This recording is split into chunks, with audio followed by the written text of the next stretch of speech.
وما أمروا إلا ليعبدوا إلها واحدا لا إله إلا هو سبحانه عما يشركون.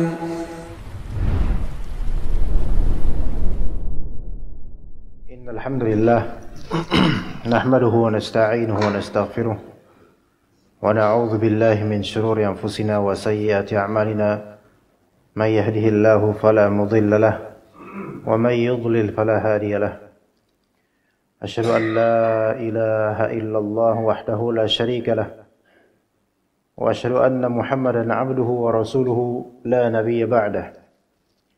قال الله تعالى في كتابه الكريم: يا أيها الذين آمنوا اتقوا الله حق تقاته ولا تموتن إلا وأنتم مسلمون. يا أيها الناس اتقوا ربكم الذي خلقكم من نفس واحدة وخلق منها زوجها وبث منهما رجالا كثيرا ونساء واتقوا الله الذي تساءلون به والأرحام إن الله كان عليكم رقيبا. يا أيها الذين آمنوا اتقوا الله وقولوا قولا سديدا يصلح لكم أعمالكم ويغفر لكم ذنوبكم ومن يطع الله ورسوله فقد فاز فوزا عظيما. فإن أصدق الحديث كتاب الله وخير الهدي هدي محمد صلى الله عليه وسلم وشر الأمور محدثاتها وكل محدثة بدعة وكل بدعة ضلالة وكل ضلالة في النار. أما بعد. Ikhwah sekalian rahimani wa rahimakumullah. Pertemuan ini kita harapkan sebagai pertemuan yang dirahmati oleh Allah Azza wa Jalla, diberkati olehnya, dan menjadi ladang ganjaran pahala untuk akhirat kita dan juga kebaikan serta ketenangan jiwa untuk dunia kita, barzakh kita, dan juga akhirat biiznillah ta'ala.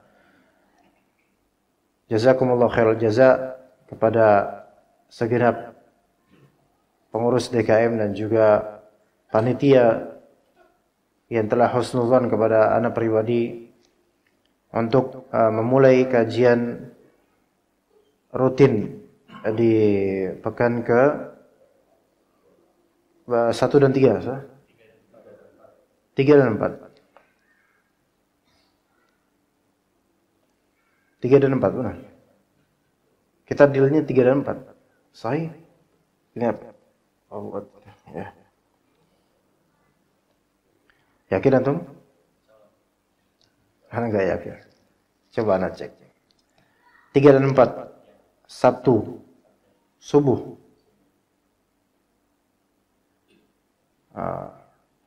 Untuk membahas kitab Fiqih Al-Asma'il Husna, Al-Asma'il Husna. Di sini ini ma'i bukan al-ikhlas. Sabtu subuh pekan 2 dan ketiga kata. Sahih? Coba dicek lagi. Jangan dicopot, kesian itu. Lagi streaming. Ya. Kedua dan ketiga.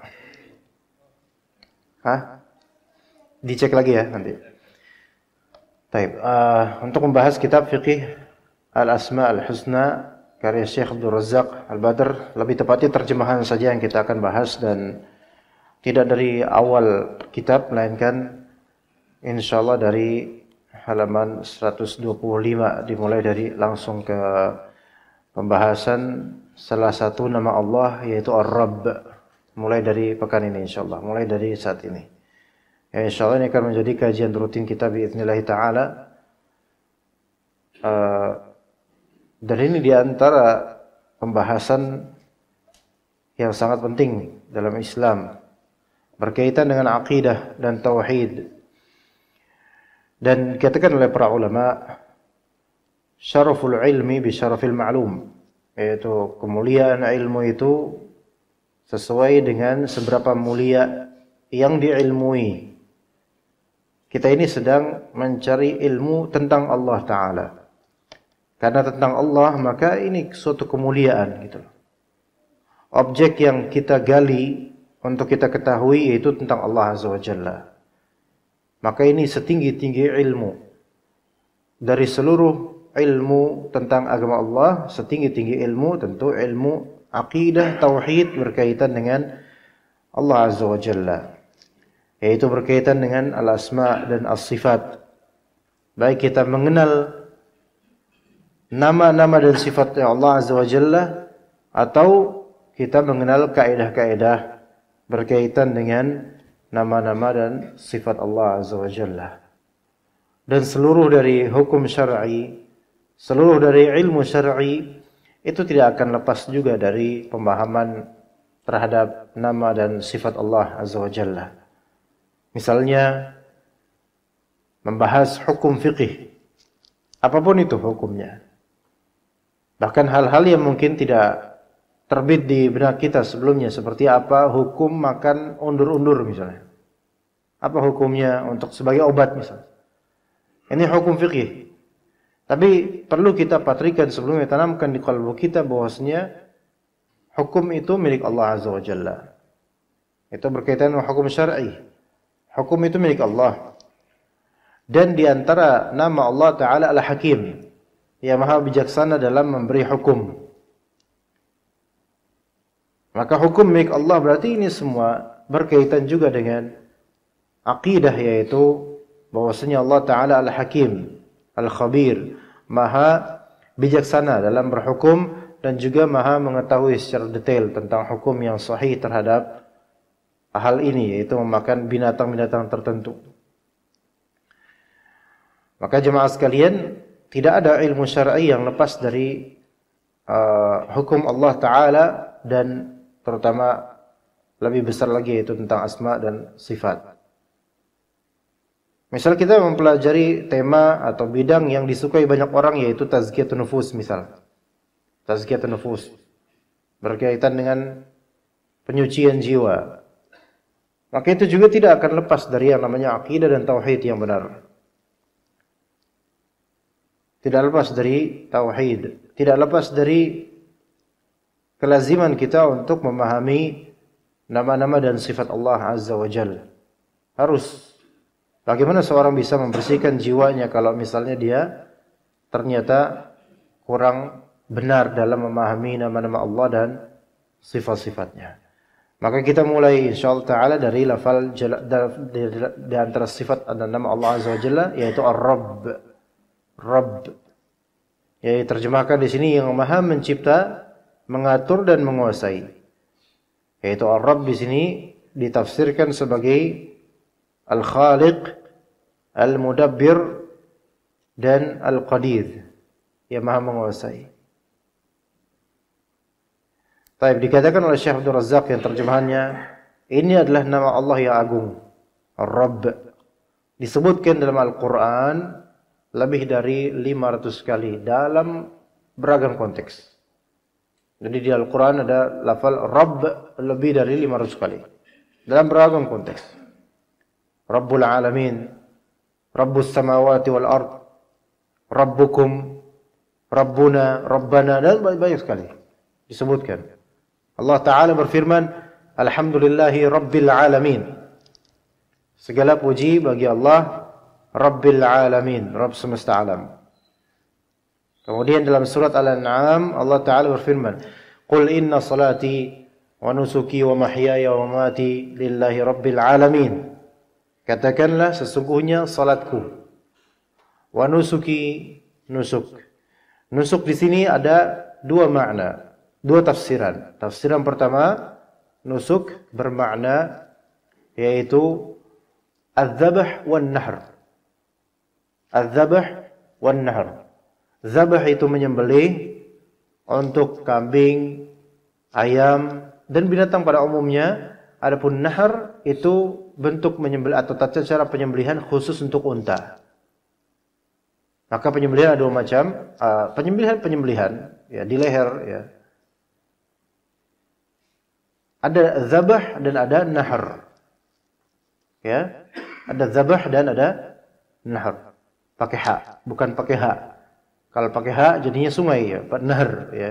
Ini nahar. Zabah itu menyembelih semua binatang apapun selain unta. Binatang yang memiliki dam sa'il, memiliki nafs sa'ilah, memiliki darah yang mengalir, maka menyembelihnya namanya apa? Zabah. Ya. Gitu ya. Kata Nabi SAW, "Wa idza dzabhtum fa ahsinu dzibhah." Jika kalian menyembelih, maka berbuat baiklah dalam menyembelih. Ya. Kemudian ada namanya nahar. Nahar ini menyembelih tapi khusus untuk unta. Sebagaimana kata Allah, "Fashalli li rabbika wanhar." Maka salatlah kepada Rabbmu dan sembelihlah. Wanhar yaitu nahar di sini untuk unta. Jadi nusuk bisa maknanya adalah yaitu menyembelih dalam rangka udhiyah, dalam rangka berkurban. Fashalli di sini salati wa nusuki. Tapi nusuk bisa juga maknanya apa? Bisa juga maknanya ibadah. Nusuk bisa maknanya apa? Ibadah. Ya. Dan diterjemahkan banyaknya apa? Sesungguhnya salat saya, ibadah saya pada umumnya seluruhnya. Kemudian wa mahyaya wa mamati. Kehidupan saya dan kematian saya. Lillahi, milik Allah Ta'ala. Lillahi di sini hanyalah untuk Allah, dipersembahkan untuk Allah. Maka salat dipersembahkan untuk Allah. Ibadah untuk Allah. Kehidupan dan kematian untuk Allah Ta'ala. Salat yang mensyariatkannya adalah Allah. Ibadah juga begitu, yang mensyariatkannya adalah Allah Azza wa Jalla. Kehidupan dan kematian yang menciptakan dan memilikinya adalah Allah Azza wa Jalla. Yang menentukannya adalah Allah Ta'ala. Yang mentakdirkannya adalah Allah Ta'ala. Alladzi khalaqal mauta wal hayata liyabluwakum ayyukum ahsanu amala. Khalaqal mauta wal hayata. Allah Ta'ala yang menciptakan kematian dan kehidupan. Maka itu semua makhluk Allah. Kehidupan ini makhluk Allah. Kematian ini makhluk Allah. Dan makhluk yang hidup dan makhluk yang mati adalah makhluk Allah semua. Maka di antara perbedaan antara aqil dengan ghairu aqil, yang berakal dengan yang tidak berakal adalah bahwasanya yang tidak berakal perbuatannya itu dan juga kehidupan dan kematiannya itu tidak diperuntukkan untuk siapapun, melainkan hanya untuk sebatas makan, minum dan menunaikan hajat, yaitu binatang. Binatang tidak ada nusuk, tidak ada salat. Binatang tidak berpahala. Kehidupan dan kematiannya memang milik Allah, tetapi tidak mereka persembahkan untuk Allah karena tidak berakal. Karena binatangnya tidak berakal. Adapun jin, manusia dan malaikat, maka wajib atas mereka, salat mereka, ibadah mereka, kehidupan dan kematian mereka hanya untuk Allah Ta'ala. Karena berakal semuanya ini. Hanya saja perbedaannya malaikat tidak diberikan syahwat duniawiyah seperti kita dan jin. Ya, maka mereka adalah makhluk Allah Ta'ala yang paling mulia, yang tidak memiliki kesalahan. Dalam artian di sini tidak diberikan syahwat sehingga tidak berpotensi menyimpang dari perintah Allah Ta'ala atau melanggar larangan Allah. Tapi kita ini makhluk yang mukallaf, yaitu dibebani syariat Islam, salat, ibadah, hidup dan mati kita untuk Allah Ta'ala. Dan ditambahkan di sini lillahi rabbil alamin. Untuk Allah rabbil alamin. Untuk Allah Rabb semesta alam. Rabbil alamin. Kayak tadi alhamdulillahi rabbil alamin. Dan Allah Ta'ala nisbatkan di sini, idhafahkan Rabb kepada al-alamin semesta. Siapakah al-alamun itu? Al-alamun adalah ma siwa Allah. Apapun selain Allah itu adalah semesta alam. Apakah semesta alam ini termasuk padanya langit-langit? Betul.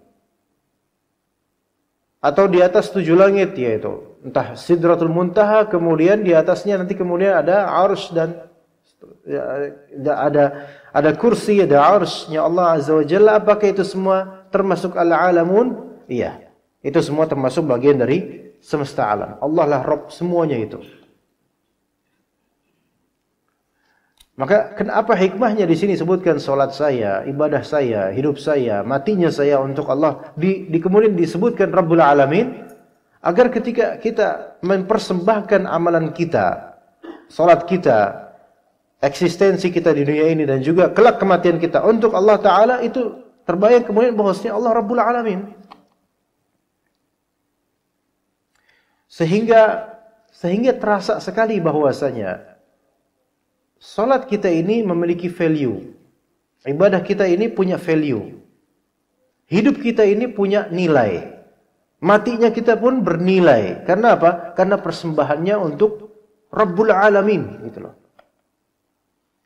Karena kalau kita mempersembahkan salah satu dari ini saja, entah salat kita, na'udzubillah min dzalik, entah amal ibadah kita berupa infak, sedekah, berbuat ihsan dan seterusnya, zikir, kehidupan dan kematian kita, satu saja dari ini kita persembahkan kepada salah satu bagian dari alamin, yaitu semesta, bagian dari semesta makhluk, kita persembahkan untuknya, kita berpatuk padanya dan memperujungkan tujuan padanya, maka value-nya itu turun sekali, gitu loh. Apa yang didapat dari orang ini? Apa yang didapat dari tujuan kita? Value-nya sangat turun drastis sekali, gitu loh.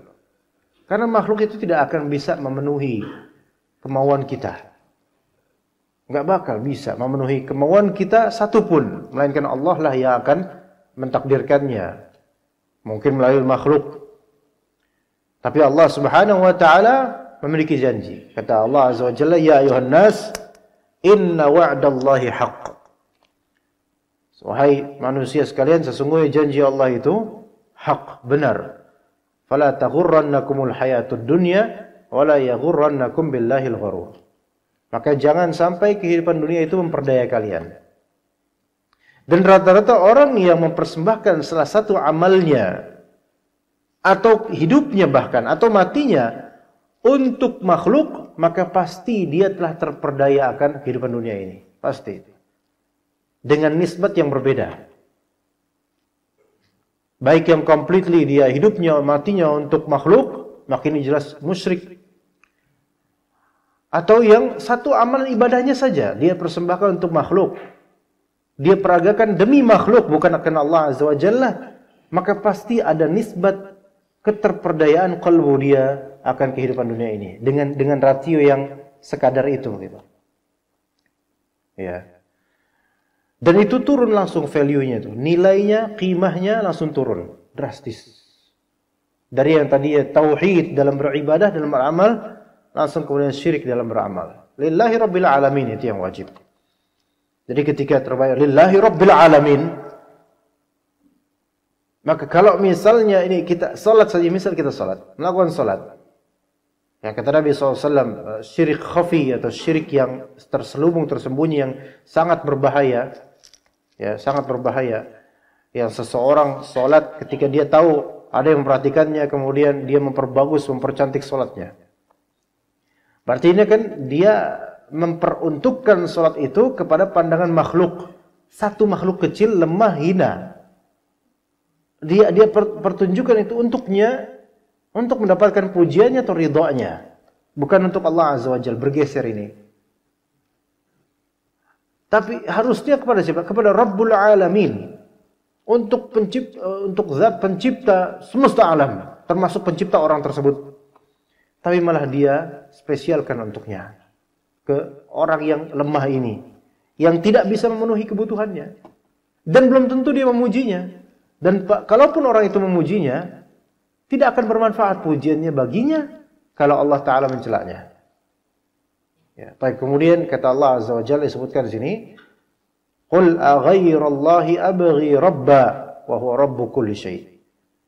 Qul, katakanlah, aghairallahi abghi rabba. Apakah aku akan mencari Rabb selain Allah? Apakah aku akan mencari Khaliq selain Allah?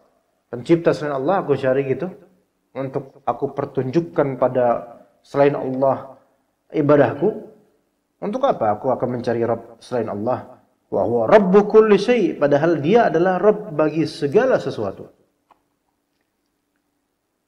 Apakah tidak cukup kenyataan ini untuk memenuhi, untuk memuaskan kita bahwa kita adalah muslim yang beriman kepada Allah Rabbul Alamin, Rabbu kulli syai'? Apa enggak cukup? Sangat-sangat cukup. Hasbunallahu wa ni'mal wakil, cukup. Ketika kita tahu bahwa dia adalah Rabbu kulli syai', maka cukup kita bertawakal padanya, khalas. Mau cari siapa lagi gitu.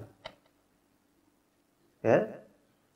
Kata Nabi Musa alaihissalam kepada kalangan Bani Israel, umatnya, qala atastabdiluna alladhi huwa adna billadhi huwa khair? Apakah kalian pengen mengganti sesuatu yang lebih rendah padahal kalian sudah dikasih yang jauh lebih tinggi? Itu tentu walillahil matsalul a'la. Itu dalam konteks apa? Dalam konteks Bani Israel sudah diberikan makanan yang langka dan mewah ketika itu di zamannya, yaitu berupa man dan salwa. Ya kan? Ini bukan nama produk ya. Man wa salwa kadang sekarang jadi nama produk. Enggak, ini nama makanan ketika itu. Khilaf di antara ulama. Man itu apa, salwa itu apa. Al-muhim semacam burung tertentu dan makanan tertentu yang ketika itu value-nya tinggi gitu. Sudah enak gitu ya. Maka apa kata kalangan Bani Israel? An nasbiru ala ta'amin wahid. Kami, ya Musa, masa cuman ini doang mana dan salwa gitu aja. Ya, kemudian minta apa? Ikhrij lana mimma tunbitul ard min baqliha wa qithaiha wa fumiha wa 'adasiha wa basaliha. Meminta kacang-kacangan, bawang merah, bawang putih. Mereka minta yang seperti itu yang dijual di pasaran biasa lah gitu loh ya. Yang mana itu kalau digadok pun juga nggak enak. Coba gadoin bawang merah ya. Bawang putih gadoin. Emang sehat sih memang. Cuman coba aja rasain. Kemudian habis itu sholat di samping ikhwan-ikhwan. Gimana rasa bau mulutnya? Dan kemudian itu yang diminta, padahal sudah dikasih yang mewah, malah mencari yang lebih rendah. Maka kata Nabi Musa, qala atastabdiluna alladhi huwa adna billadhi huwa khair? Apakah kalian tuh pengen mengganti sesuatu yang sudah baik, mewah buat kalian, tapi kalian malah nyari, ya mendinglah nyari yang lebih oke lah, lebih mantap lah gitu ya. Ini nyari yang lebih rendah. Ya. Maka untuk apa mencari Rabb selain Allah Ta'ala, dan yang itu tidak akan pernah ketemu. Enggak bakal pernah ketemu. Qul aghairallahi abghi rabba wa huwa rabbu kulli syai'. Apakah aku akan mencari Rabb selain Allah padahal Dia adalah Rabb bagi segala sesuatu? Nyari siapa lagi gitu loh.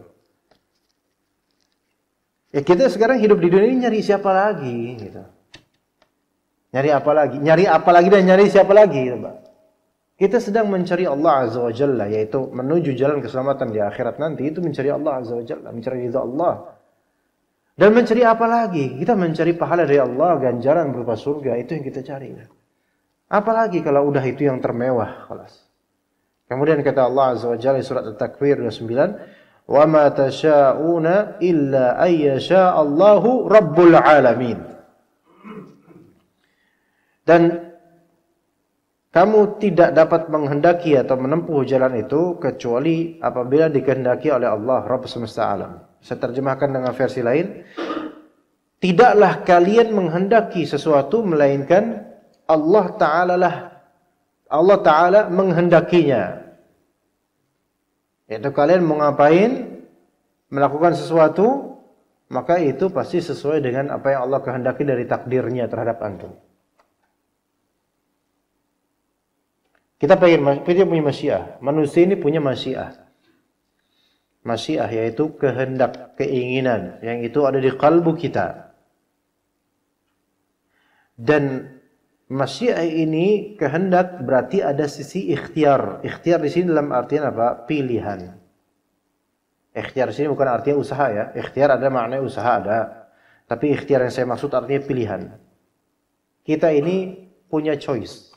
Punya pilihan, ikhtiar, ya, tinggal memilih, mau benar atau buruk, mau benar atau salah, mau baik atau buruk, mau menempuh jalan A atau B atau C, silakan, itu ikhtiar, pilihan, karena kita diberikan akal oleh Allah Azza wa Jalla. Kalau kita memilih jalan kebenaran, kemudian kita jalan di atas jalan kebenaran itu, maka ketahuilah tidaklah kita jalan di atasnya, melainkan Allah Ta'ala telah menghendaki itu dan mentakdirkannya. Sebaliknya juga, kalau kita memilih jalan kesesatan, tidaklah kita jalan di atas jalan kesesatan, melainkan Allah Ta'ala telah menghendaki dan mentakdirkannya. Dan Allah Maha tahu atas semua itu. Hanya saja kenapa kok kita masih diberikan pahala atau diberikan dosa? Karena kita diberi pilihan, itu dia masalah. Itu dia. Kita ini hidup bukan seperti daun yang pasrah begitu saja, diterpa angin, kemanapun angin berhembus, daun itu akan ikut. Ketika telah selesai hembusannya, maka daun itu jatuh.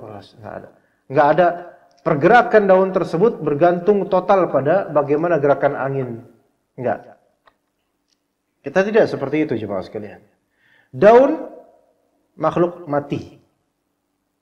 Tidak memiliki pilihan. Khalas begitu saja hidup. Tidak memiliki pilihan. Binatang punya nggak pilihan? Punya pilihan. Tetapi binatang memilih tidak berdasarkan akal yang Allah ciptakan. Baik, bagaimana dengan manusia dan jin? Punya pilihan? Punya. Dan Allah modalkan padanya akal dan syahwat. Hawa nafsu. Akal dan syahwat. Dia silakan memilih. Dan segala yang dipilih oleh manusia ini, jika kemudian manusia memilihnya, memilih jalan tersebut, maka ketahuilah itu tidak lepas dari takdir Allah Azza wa Jalla. Dan tidaklah kalian dapat menempuh suatu jalan atau hal kecuali apabila dikehendaki oleh Allah Rabbul Alamin, Rabb semesta alam. Ayat ini bisa menjadi syifa, bisa menjadi penyembuh terhadap segala apapun yang membuat hati kita itu sengsara, bingung, kalut dan seterusnya. Dari pilihan-pilihan yang telah kita pilih. Ya, apa pilihannya coba? Misalnya di antara kita ada pilihan job. Ya, kita apply job, kita daftar interview di 2 perusahaan misalnya yang berbeda. Bidangnya sama karena itu bidang kita misalnya. Perusahaan accounting misalnya, kita di situ. Di perusahaan A dan B. Ya. Ternyata kita milih, dua-duanya kita lulus. Oke, silakan Mas. Tapi kemudian kita milih perusahaan A. Ya. Dan ternyata diketahui bahwa perusahaan A ini gajinya stagnan gitu-gitu aja. Gitu-gitu aja, standar begitu aja. Nggak ada pertambahan gaji sesuai dengan kinerja, nggak ada. Nggak ada bonus dan seterusnya. Perusahaan B ternyata setahun dengan tahun berikutnya itu beda gajinya, diangkat, ratingnya diangkat lagi dan bahkan dipromosikan ke divisi berikutnya atau departemen berikutnya. Maka wajar, ya memang wajar bagi manusia kemudian melihat, wah, ada kemudian berandai-andai. Ketahuilah bahwasanya antum masuk ke perusahaan A itu tidaklah terjadi, melainkan itu pun telah dikehendaki oleh Allah Rabbul Alamin, Rabb semesta alam. Kenapa kita katakan ini bisa menjadi penyembuh? Karena ketika kita sedang melangkah di atas takdir yang kadang pahit bagi kita, kemudian kita nisbatkan takdir ini kepada Rabb semesta alam, maka value dari perasaan kita itu semakin tinggi kepada Allah Azza wa Jalla. Jadi ini semua adalah rancangan dan takdir dari Allah yang mentakdirkan semesta alam semuanya. Maka saya tidak sendirian dalam hal takdir ini. Enggak sendirian. Maksudnya saya ditakdirkan, semua makhluk pun ditakdirkan karena Dia Rabbul Alamin. Jadi jadi takdir ini tetap berharga sebagaimana semua orang pun punya takdir yang Allah Ta'ala berikan. Ya, punya tadi artinya Allah Ta'ala takdirkan semuanya. Iya. Dan kita enggak merasa kemudian dikhianati oleh Allah atau merasa na'udzubillah min dzalik. Merasa kita ini ditelantarkan oleh Allah Azza wa Jalla, enggak. Selama kita husnuzan kepada Allah dalam urusan takdir, husnuzan kepada Allah dalam urusan takdir, maka ketika itu berarti kita sedang tidak ditelantarkan oleh Allah. Orang yang ditelantarkan oleh Allah adalah orang yang enggak ngerti konsep ini. Atau dia ngerti tapi dia tetap suudzon sama Allah, maka orang ini makdzul, kalau ditelantarkan oleh Allah Azza wa Jalla. Iya, ditelantarkan. Memang Allah takdirkan dia, tapi Allah telantarkan. Tidak, Allah Ta'ala tolong dia. Tapi kemudian kata Allah Azza wa Jalla, salamun qawlan min Rabbir Rahim. Di surat Yasin, kepada mereka dikatakan salam. Salam yaitu di sini salam tahniah, greeting. Orang-orang muslim di dunia dan juga di akhirat. Dan juga greeting yang akan disebutkan, yang dituturkan oleh para malaikat ketika orang-orang beriman sudah ada di khaymah mereka di surga. Di dunia juga para nabi, ada para malaikat, mereka salam kepada orang-orang mukmin atau pada sebagian nabi, sebagaimana dihikayatkan dalam surat Al-Hijr. Ya. Ketika ada beberapa malaikat yang datang ke Nabi Ibrahim alaihissalam untuk mewartakan akan kelahiran Nabi Ishak alaihissalam. Ya, akan ada nanti anak Nabi Ishak, padahal istrinya Nabi Ibrahim ketika itu Siti Sarah sudah tua sekali. Maka pas bertamu, qalu salama. Maka mereka berkata salama, salam. Ya. Kemudian itu kata malaikat kepada Nabi Ibrahim alaihissalam. Kemudian di surga Allah Azza wa Jalla juga seperti itu. Kata Allah Azza wa Jalla, jannatu adni yadkhulunaha wa man salaha min abaihim wa azwajihim wa dhurriyyatihim wal malaikatu yadkhuluna alaihim min kulli bab. Jadi surga jannatu adn, mereka masuk ke dalam surga itu, orang-orang saleh ini masuk ke dalam surga beserta pula yang saleh dari nenek moyang mereka, istri atau suami mereka dan keturunan mereka.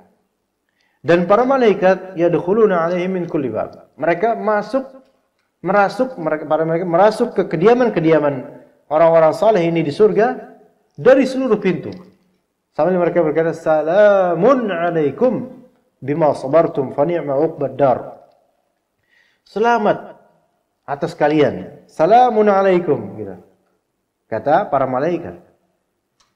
Maka para ulama Ahlus Sunnah wal Jamaah mereka mengatakan diperbolehkan mengucapkan salam dengan sighah salam. Salam. Boleh. Ya. Salam. Ya, dengan lafal bahasa Arab salam, jangan pakai shalom, ya jangan, itu nanti jadinya kesannya agama lain. Shalom, salam gitu, salam. Ya. Boleh, iya. Karena itu yang dicontohkan dalam Al-Qur'an, boleh. Salam, dijawab salam. Tapi salam di sini maknanya takdirnya adalah assalamualaikum gitu loh. Tapi versi lebih ringkas karena ada di Al-Qur'an.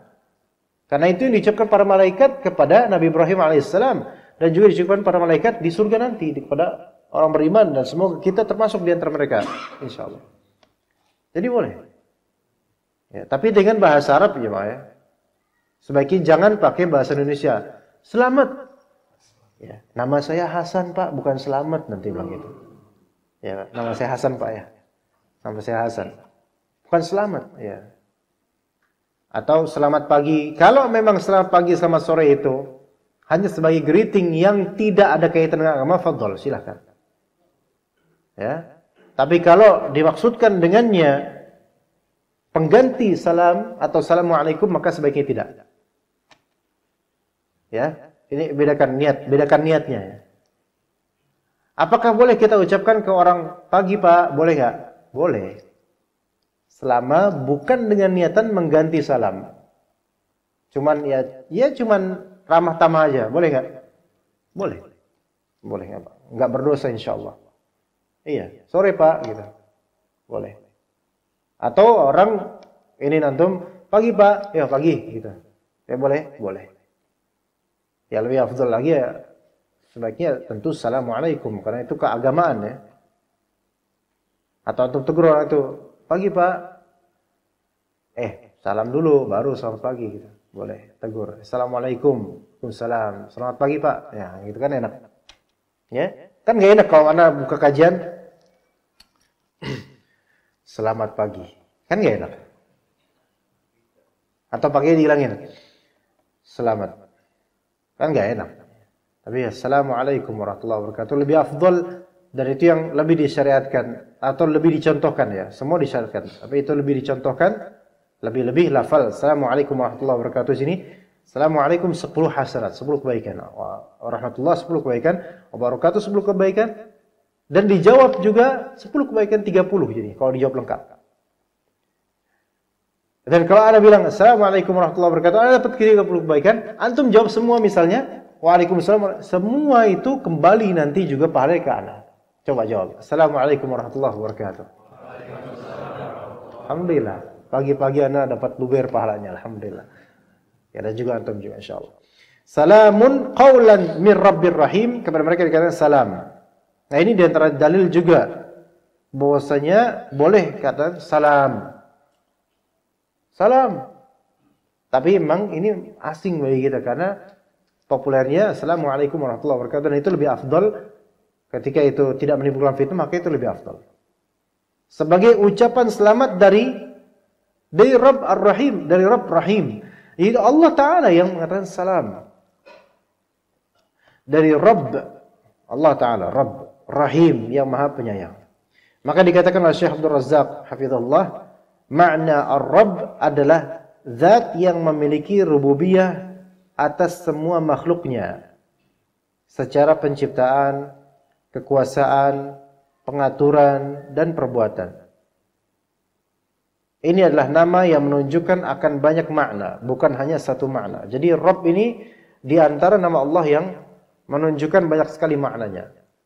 Ada beberapa nama Allah Azza wa Jalla yang kalau ditafsirkan maka mengandung banyak sekali makna. Yaitu satu di antara Rabb, nih banyak maknanya, yaitu Khaliq, Malik, Mudabbir. Bahkan seluruh nama Allah Azza wa Jalla, karena Rabb ini terkait dengan seluruh perbuatan Allah Azza wa Jalla dan sifatnya. Dia luas sekali. Begitu pula dengan lafal As-Samad. As-Samad. Maka ini juga termasuk nama yang maknanya itu begitu banyak, luas. Begitu juga dengan nama Allah Ta'ala Al-Majid. Al-Majid. Ini juga banyak sekali maknanya. Dan seterusnya. Ibnu Jarir At-Tabari rahimahullah berkata, Ar-Rabb dalam bahasa Arab memiliki banyak makna. Kita kembali ke masa bahasa dulu. Seorang tuan atau tokoh yang ditaati dalam masyarakat, itu dinamakan Rabb. Seseorang yang dapat memperbaiki sesuatu juga dinamakan Rabb. Dapat mengislah dan memperbaiki sesuatu, dinamakan Rabb juga. Rabb untuk sesuatu yang diperbaiki tersebut. Misalnya tukang bangunan, dia bisa memperbaiki bina bangunan, maka dia disebut Rabbul Bina secara bahasa ya. Kemudian pemilik sesuatu juga dinamakan Rabb. Pemilik sesuatu juga dinamakan Rabb. Ya, misalnya dia punya buku ini, maka disebut hadzal kitab man rabbuhu. Siapa pemiliknya? Dalam artian di sini Rabb di sini maknanya Malik, sahib. Ya, pemilik. Dan masih ada makna selain ini yang intinya kembali kepada 3 makna di atas. Yaitu 3 makna di atas. Yang pertama, makna yang pertama yaitu tuan atau tokoh yang ditaati. Itu makna pertama. Yaitu yang memiliki ketinggian gitu ya. Yang ditaati, itu makna pertama. Atau makna kedua yaitu islah, yang bisa memperbaiki dan mengurus sesuatu. Yang ketiga memiliki ya. Rabb kita adalah Tuhan yang tidak ada sekutu baginya dan kekuasaannya. Dia, yaitu Allah, adalah zat yang memperbaiki urusan hambanya dengan mencurahkan seluruh nikmat-nikmatnya kepada hambanya. Dan dia, yaitu Allah, adalah sang penguasa yang baginya hak menciptakan dan memerintah. Itulah Rabbul Alamin, itulah Rabb. Ibnul Athir rahimahullah berkata, Ibnul Athir, pakar hadis dan juga sejarah, Beliau berkata, rahimahullah, Ar-Rabb dimutlakkan dalam bahasa kepada yang berkuasa, sang Tuhan, yang mengatur, yang memelihara, yang mendirikan, dan yang memberi nikmat. Selain itu, tidak dimutlakkan, kecuali hanya kepada Allah. Dan jika untuk selainnya, maka harus disandarkan seperti Rabb ini dan itu. Apa maknanya? Jadi ketika lafal Rabb di sini Rabb gitu, Ar-Rabb, Rabb, Ar-Rabb, maka itu hanya untuk Allah saja. Adapun kalau untuk makhluk, maka harus disandarkan kepada suatu makhluk atau benda. Sama makhluk dan benda. Misalnya ini kan maktab, meja. Man Rabbul maktab? Siapa pemilik meja ini itu? Ya. Maka jangan dijawab, oh, pemilik meja ini misalnya pemilik meja ini adalah Hasan. Rabbu hadzal maktab Hasan misalnya. Terus antum bilang, oh idzan kalau begitu Hasan itu adalah Ar-Rabb. Hasan itu adalah Rabb. Enggak boleh. Rabb gitu saja enggak boleh, tapi Hasan adalah Rabbul maktab, pemilik maktab. Jadi kalau dilepas atau dimutlakkan, maka hanya Allah Ta'ala yang pemilik nama Ar-Rabb di sini. Makanya manusia tidak boleh punya nama Rabb saja. Rabb, nggak boleh. Siapa nama kamu? Rabb. Nggak boleh. Iya. Rabbani beda lagi, Pak. Rabbani di sini dia sifat, beda lagi. Kalau Rabbani bisa. Itu nama merek baju itu, Pak.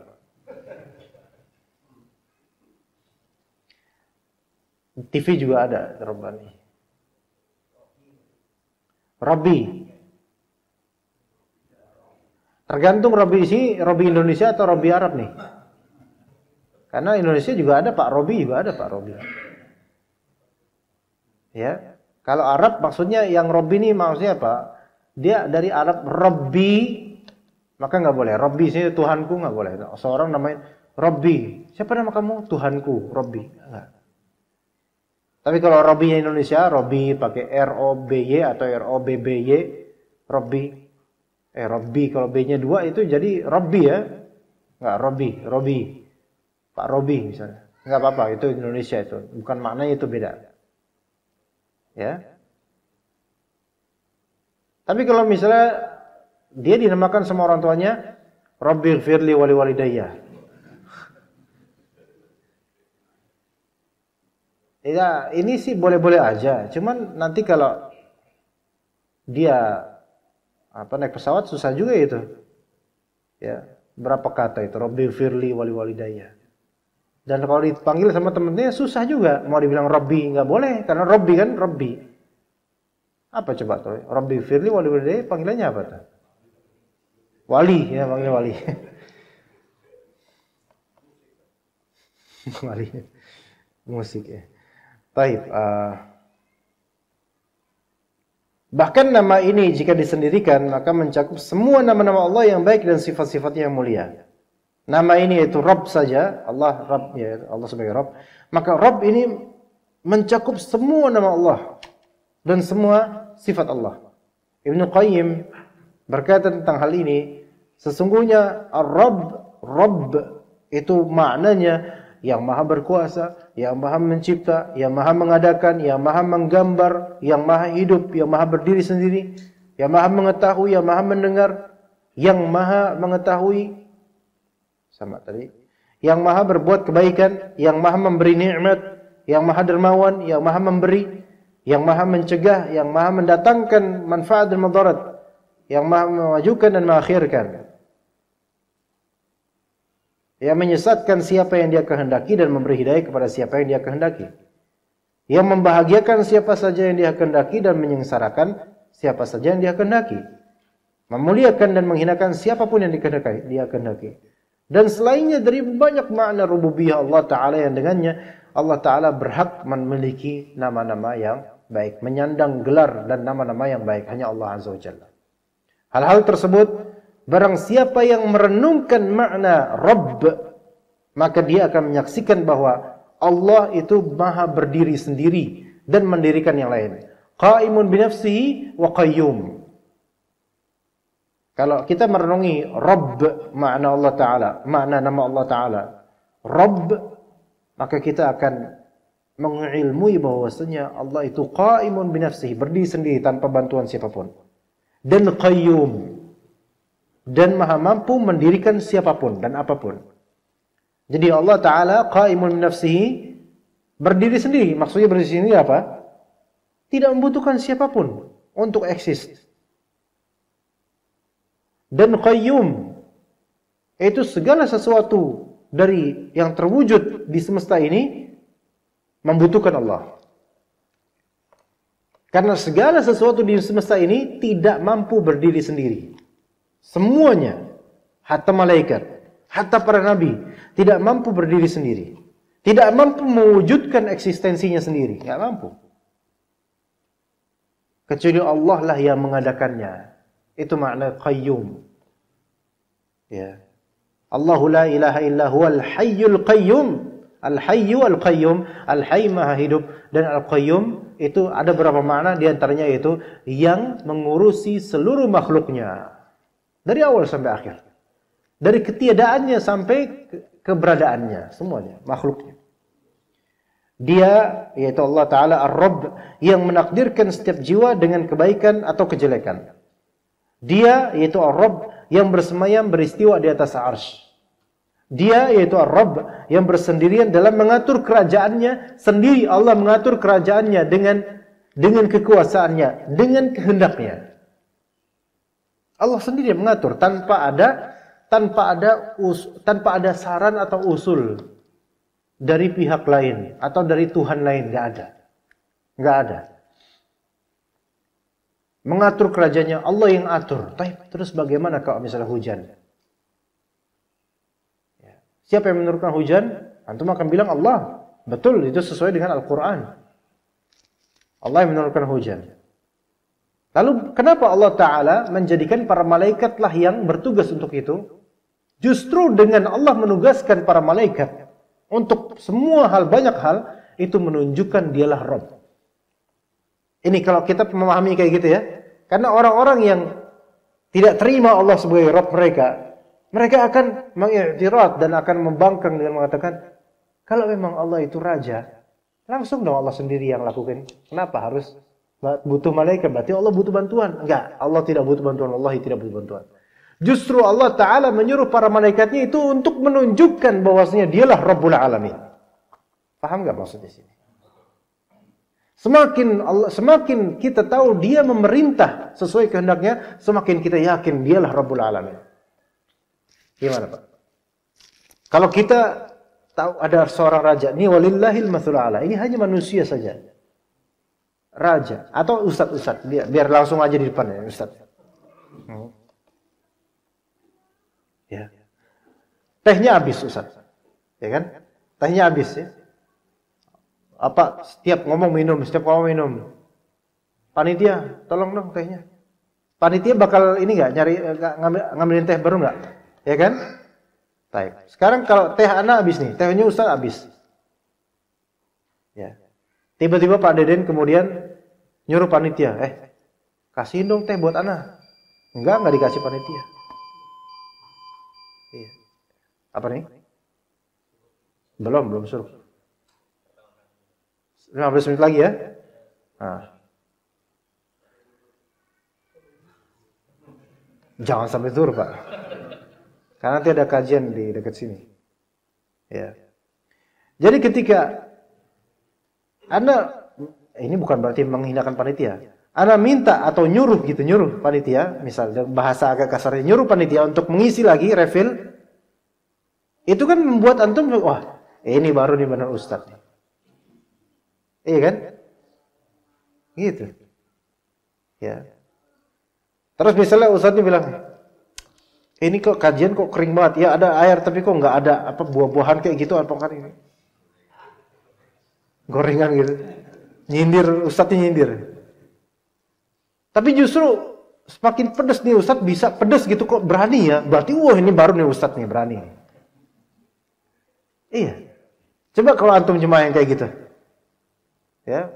Kering banget itu meja ustadz gitu. Pasti pada bilang, ente siapa? Ya kan? Kalau misalnya kita lihat presiden, semakin bisa dia ngarahin, semakin bisa dia nyuruh, terus ditaati sama orang yang dia suruh, itu semakin kita akui ini baru nih pesan presiden nih. Ya kan? Enggak, saya enggak nyindir presiden kita hafizullah. Enggak, pokoknya semakin kuat seorang mentalnya dan ketika dia dikdaya untuk memerintah, semakin diakui. Oh, ini baru benar. Walaupun mungkin dia sesat. Presiden Korea Utara misalnya. Ya kan? Coba, antum ketika datang misal ketemu Kim siapa tuh? Kim Jong Un itu. Ya. Kemudian antum akui enggak dia presiden? Bahkan mungkin antum merasa mending antum akhi daripada presiden kami mungkin gitu. Bisa jadi kan kayak gitu karena apa? Ngelihat dia ini, coba Vladimir Putin misalnya. Sekarang kok presiden kita ini ya bilang kepada pasukan ura. Jawabannya ora. Tapi kalau misalnya Rusia, ura. Semuanya ura. Gitu, ini baru nih. Iya, kalau kita ora. Ora sido. Ya. Kok bisa kayak gitu? Ditaati nih. Nah, justru kalau presiden kemudian mentitahkan sesuatu, ditaati, itu malah ingin menunjukkan bahwasanya akulah raja di sini. Dan itu jawabannya kiasannya seperti walillahil matsul, lebih-lebih Allah Subhanahu wa taala. Allah ingin menunjukkan kuasanya dengan mewakilkan malaikat fadl. Lakukan tugas kalian semua. Itu baru Rabbul Alamin. Iya, begitu ya. Bahkan dalam urusan yang batil dan khurafat dan syirik, bahkan manusia awam itu mengakui dukun yang sakti, paling sakti adalah yang ditaati oleh jin-jinnya, ya enggak? Makin taat itu jin-jinnya, makin sakti nih setan, dukun ini. Iya enggak? Coba dukun bilang, ini saya injak 3 kali bumi ini. Hancur kamu. Ya. Ternyata benar. Hancur itu orang. Langsung maput. Ini baru nih dukun beneran ini. Iya, coba kalau misalnya saya pakai mantra nih, saya injak bumi ini 3 kali, hancur dia. Enggak hancur, malah makin sehat. Ya, enggak ditaatin sama setannya, berarti bukan palsu antum, dukun palsu antum, asal tahu. Ya, lihat. Semakin tampak ditaati, itu semakin tinggi kemudian derajatnya itu yang ditaati. Maka itu jawabannya jemaah sekalian bagi orang yang kayaknya enggak terima Allah itu sebagai Rabbul Alamin. Ya. Baik. Segala pengaturan ada di tangannya.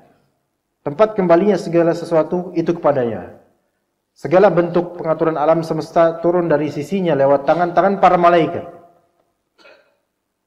Ya, jadi ini bukan berarti Allah membutuhkan malaikat, bukan.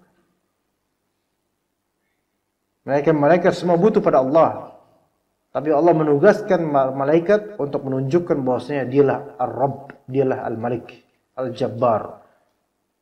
Baik berupa pemberian atau pencegahan, merendahkan dan meninggikan, menghidupkan dan mematikan, mengangkat dan memberhentikan, menggenggam dan membentangkan, menghilangkan kesusahan, menolong orang yang membutuhkan, mengabulkan orang yang dalam kesusahan. Yas'aluhu man fis samawati wal ard, kullu yaumin huwa fis sya'n. Semua yang ada di langit, di bumi, itu selalu minta pada Allah. Dari para makhluknya yang beriman padanya. Semua malaikat banyak sekali jemaah. Bahkan di Lailatul Qadar, kata Nabi SAW, malaikat yang turun ke bumi ini, itu aktsar min adadil hasa. Lebih banyak daripada jumlah kerikil. Banyak sekali, kita nggak bisa ngelihat.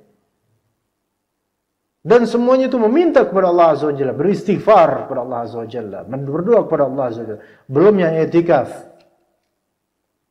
Itu baru malam Lailatul Qadar itu. Apalagi kalau setiap hari, kullu yaumin huwa fi sya'n. Setiap waktu Allah Ta'ala punya urusan terhadap makhluknya. Semua dari kita punya urusan terhadap semua dari kita. Tapi sekarang lihat bagaimana ketika kita melihatnya, ada semut berkumpul mungkin ratusan bahkan ribuan. Setiap single dari semut tersebut Allah punya urusan terhadapnya. Kullu yaumin huwa fi sya'n. Bayangkan, Qayyum, Al-Qayyum, Ar-Rabb. Setiap detik, setiap waktu, setiap detail makhluk Allah punya urusan terhadapnya. Taib, sekarang kalau misalnya pakai mikroskop, antum mejretin, geprekin kecoa, coba. Kecoa geprek. Trek, gitu. Mejret dia kan. Kan keluar tuh dari perutnya putih-putih itu kan biasa.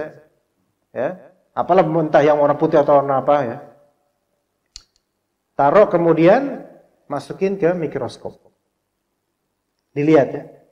Antum akan menemukan mungkin ratusan atau ribuan bakteri atau makhluk di situ. Coba aja, Pak. Masalahnya kita nggak punya mikroskopnya, itu dia. Coba aja. Satu kecoa padahal, satu kecoa yang antum bencinya itu seperti benci kepada iblis. Satu kecoa itu. Satu kecoa. Di dalam satu tubuh, detail kecil aja, satu titik aja. Itu bisa ada ratusan makhluk hidup yang antum nggak tahu itu apa namanya.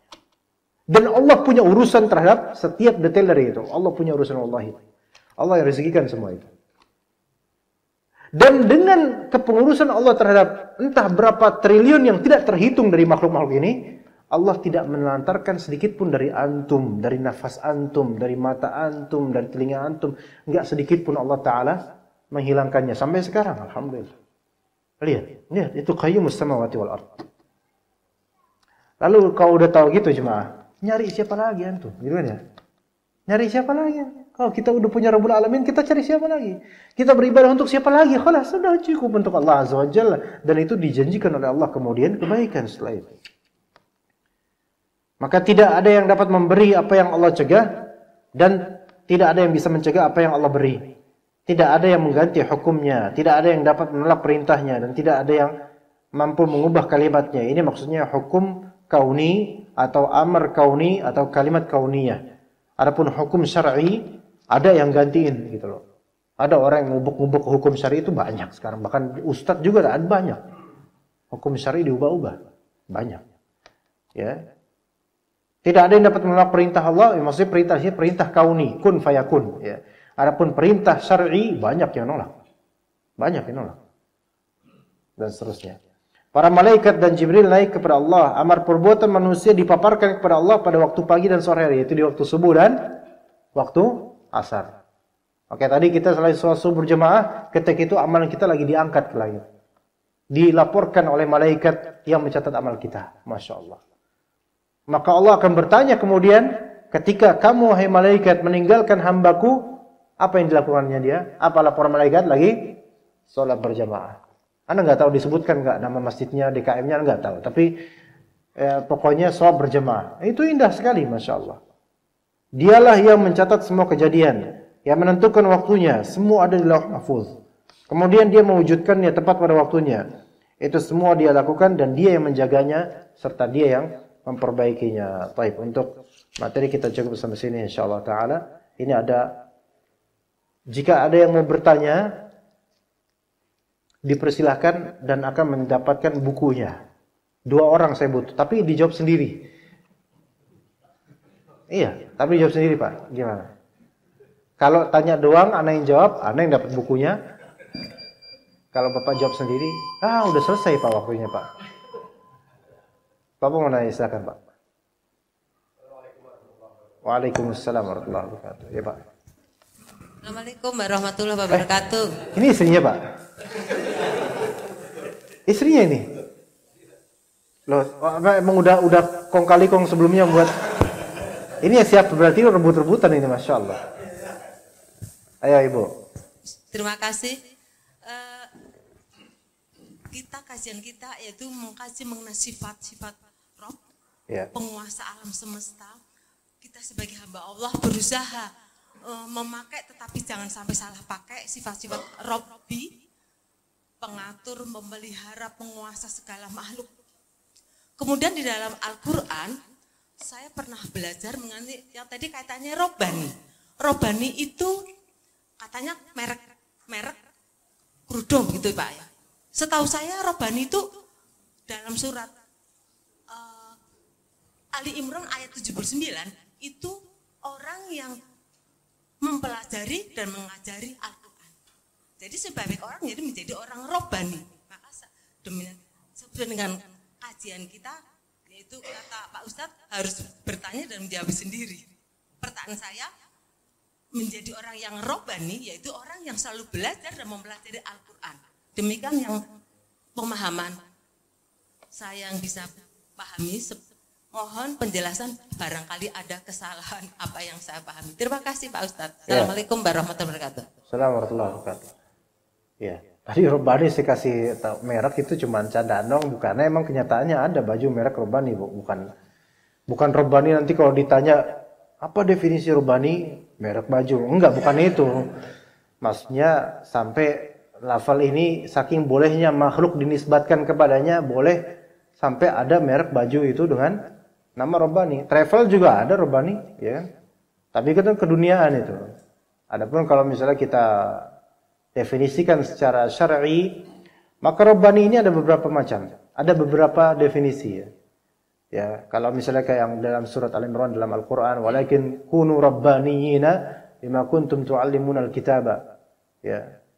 Rabbaniin ini adalah mereka yang mempelajari Alkitab, yaitu Al-Quran, kitab-kitab yang diturunkan kepada mereka dan mengamalkannya, ini Rabbani. Bisa juga definisi Rabbani adalah seseorang yang memulai sesuatu dari yang terpenting sebelum yang penting, Rabbani. Atau memulai sesuatu dari yang mudah sebelum susah, itu Rabbani. Ini sebagai definisi juga Ibnu Abbas yang mengatakan orang penuntut ilmu yang Rabbani atau pengajar yang Rabbani adalah yang mengajarkan kepada muridnya sigharul ilm qabla kibaril ilm, yaitu ilmu yang mudah dulu sebelum ilmu yang rumit jelimet. Itu termasuk Rabbani. Tapi Rabbani ini adalah suatu sifat yang dari segala sisi itu positif dan baik. Suatu sifat yang menjurus kepada perfection, kesempurnaan. Suatu sifat yang diinginkan dengannya itu kebaikan selalu tanpa adanya celah, itu Rabbani. Ya, jadi misalnya insan Rabbani adalah manusia yang menginginkan sifat-sifat baik pada dirinya dengan segala kebaikan yang ada dalam Al-Quran dan As-Sunnah, itu Rabbani. Dengan segala hal. Rabbani dalam menuntut ilmu adalah mempelajari ilmu-ilmu yang mudah dipahami terlebih dahulu atau yang terpenting terlebih dahulu sebelum yang susah dipahami atau yang tidak begitu penting. Jangan sampai misalnya antum mempelajari kitab yang rumit sekali, khilafiyah luar biasa. Tapi giliran ditanya hal-hal yang mudah, yaitu misalnya salat subuh, salat qabliyah subuh Rasulullah SAW baca apa? Mudah nggak kira-kira? Mudah. Baca rakaat pertama apa? Al-Kafirun. Rakaat kedua Al-Ikhlas. Pertanyaan saya, apakah seluruh kaum muslimin tahu itu ilmu? Enggak semuanya kan? Enggak semua orang tahu itu. Padahal itu mudah kan? Dan itu keseharian enggak? Keseharian kita. Ya, semua dari kita pasti mengalami subuh kan? Iya, kecuali yang tidur sampai jam 7. Nah, itu kan mudah. Tapi ada beberapa orang malah lebih fikih yang menjelimet. Hanafiyah bilang gini, Malikiyah bilang gini, Syafi'iyah bilang gini. Wah, gitu. Tapi urusan yang seperti ini yang mudah dan berefek amal yang mudah itu malah enggak diperhatikan. Ini tidak Rabbani. Berarti dia tidak menuju kesempurnaan.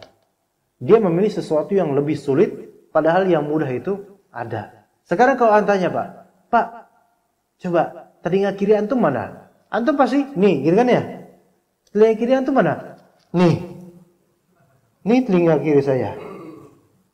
Ngapain yang sulit? Atau dari selangkangan dulu kayak gini, ini telinga kiri. Enggak mungkin. Ini enggak Rabbani ini seperti ini. Ya. Jadi Rabbani ini sesuatu yang dimulai dari yang mudah menuju yang tidak semudah itu.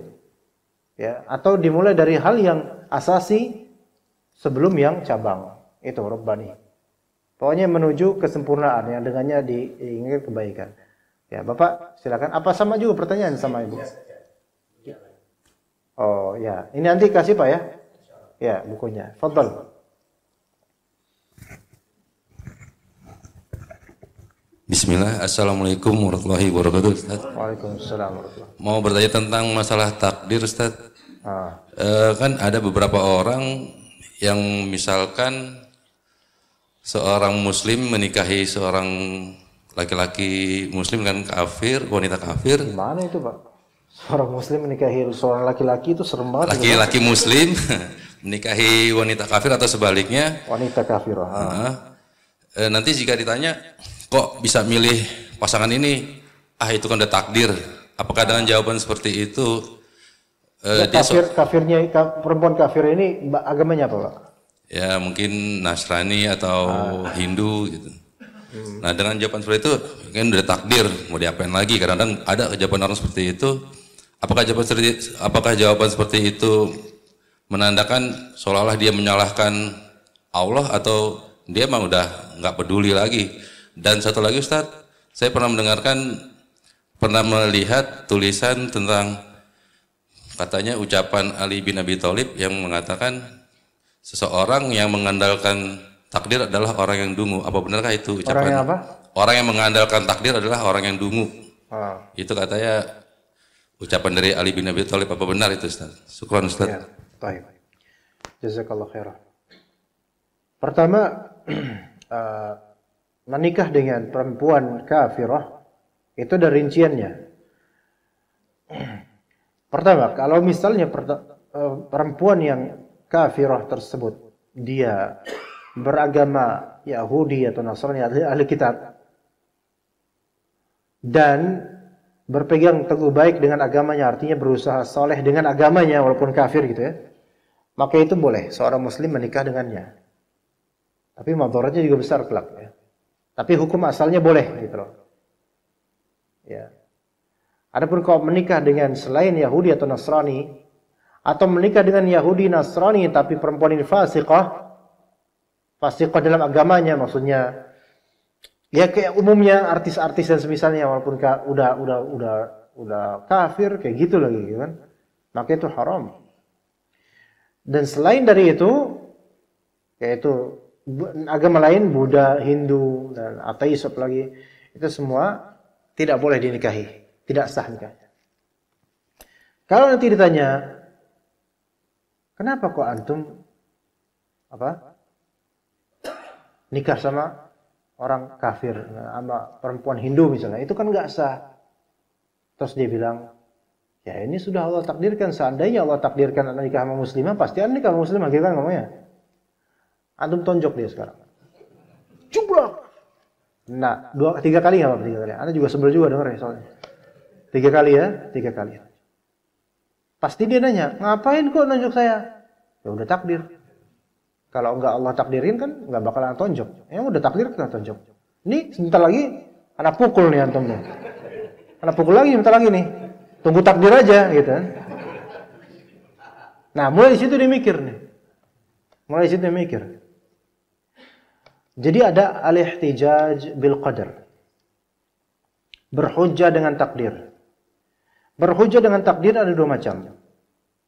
Al-ihtijaj bil qadri fil ma'ayib, al-ihtijaj bil qadri fil masaib. Berhujjah dengan takdir dalam hal yang bersifat aib, ya, berupa maksiat, penyimpangan, keburukan, maka enggak boleh. Berhujjah dengan takdir untuk suatu aib berupa penyimpangan, keburukan, maksiat, ini haram. Ya, ini kaidah ini paham, ini hafalkan Pak. Al-ihtijaj bil qadr fil ma'aib haram. Berhujjah dengan takdir untuk urusan keburukan, aib, dosa, moral yang buruk, itu enggak boleh. Kenapa kamu maling? Ya qadarullah ma syafa'ala. Ya enggak bisa gitulah. Ya. Ya. Adapun al-ihtijaj bil qadri fil masaib, maka itu boleh. Al-ihtijaj bil qadri fil masaib, maka itu jaiz, mubah. Berhujjah dengan takdir untuk musibah itu boleh. Musibah di sini bukan musibah berupa maksiat ya. Maksiat itu musibah, tapi musibah di sini musibah ya kita kenal sebagai musibah. Ya. Musibah atau kekurangan diri yang tidak bersifat maksiat. Contohnya, akhi kenapa antum minus 5 misalnya? Ya, antum bilang qadar ini udah takdir Allah. Boleh nggak kayak gini? Boleh. Iya. Tapi akhi antum minus 5 tapi kok masih suka ngintip? Nggak bisa antum bilang ini udah takdir. Ya betul itu takdir, tapi antum jangan nisbatkan kepada takdir untuk keburukan dan maksiat antum gitu loh. Gitu bisa pahami bedanya? Gitu. Betul sih ngintip minus 5 ngintip ya ini musibah betul, tapi ini musibah berupa aib ya. Berupa apa? Berupa maksiat. Paham di sini udah kelas frame-nya. Nah, itu. Jadi jelas insyaallah ya. Begitu. Apa lagi yang kedua tadi apa itu? Barang siapa yang mengandalkan takdir maka dia orang dungu. Untuk nisbat ke Ali bin Abi Thalib ana tidak bisa menjawab apakah itu perkataan beliau atau enggak, tapi makna dari kalam ini adalah barang siapa yang mengandalkan takdir maka dia orang dungu. Mengandalkan takdir itu berarti ikhtiar total tanpa tawakal. Maka itu dungu, ya benar. Maka itu ahmak, orang tersebut ahmak. Kenapa disebut dungu? Karena dia mengandalkan pihak yang lemah dan meninggalkan pihak yang sempurna kekuatannya, yaitu Allah Azza wa Jalla. Maka orang yang mengandalkan dirinya, maka itu dungu. Pasti dia dungu, bodoh dia tentang Allah Ta'ala, dan dia bodoh tentang dirinya sendiri. Dia mengira dirinya itu mampu tanpa Allah Azza wa Jalla. Ya, maka itu memang betul orang yang sangat dungu. Kenapa dungu? Karena dia tidak memahami hak Allah Ta'ala, dan dia juga tidak memahami posisi dirinya dan kelemahannya. Maka dia dungu dari dua sektor, dua sisi. Sisi tentang Allah dan sisi tentang dirinya. Dungu double, dungu kuadrat, ya, begitu. Ya, maka itu termasuk dungu. Makanya orang-orang yang mengandalkan dirinya itu musyrik. Karena dia seperti menyembah dirinya dan tidak mengindahkan Allah Azza wa Jalla dan perannya. Ya.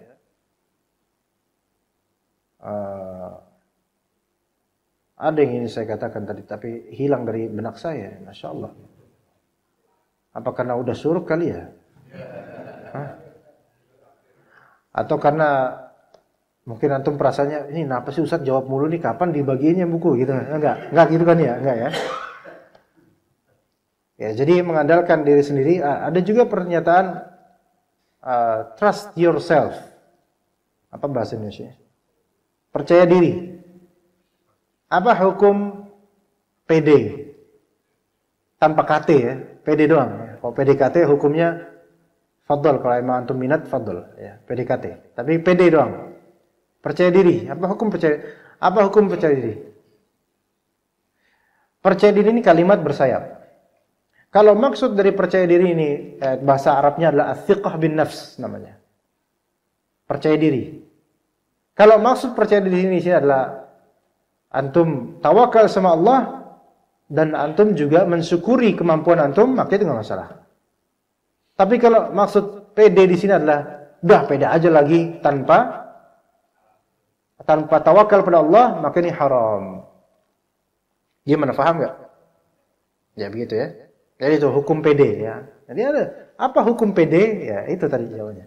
Kalau PD di sini maksudnya adalah antum tawakal sama Allah, tapi antum juga berusaha ikhtiar dengan kemampuan yang Allah berikan kepada antum, maka fadl, PD-PDan aja.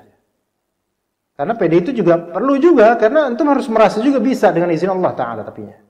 Tapi kalau misalnya maksud dari PD ini adalah, udah, lakukan aja, antum bisa, kamu bisa, tanpa ada ikatan dengan Allah Azza wa Jalla, maka ini nggak boleh. Itu hukum PD. Ya begitu ya. Baik. Mungkin cukup sampai sini, insyaallah nanti silakan diambil sendiri ya. Wassallallahu ala nabiyina Muhammad wa ala alihi washabihi ajma'in. Kita lanjutkan insyaallah pada waktu mendatang. Subhanakallahumma bihamdika asyhadu an la ilaha illa anta astaghfiruka wa atubu ilaik. Wassalamualaikum warahmatullahi wabarakatuh.